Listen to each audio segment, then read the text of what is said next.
हिंगोलीत गारांचा पाऊस, विदर्भ मराठवाड्यात वरुणराजाची हजेरी।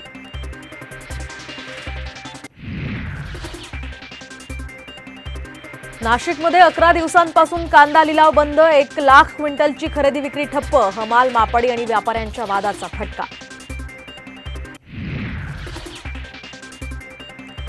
राज ठाकरेंचा पंतप्रधान नरेंद्र मोदींना बिनशर्त पाठिंबा, भरसभेत राज ठाकरेंकडून घोषणा।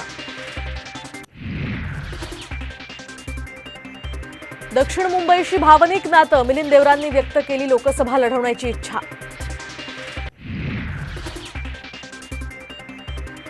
सांगलीमध्ये काँग्रेसच्या नेत्यांची आज बैठक, विशाल पाटील बंडखोरीबाबत 2 दिवसात निर्णय घेण्याची ही शक्यता।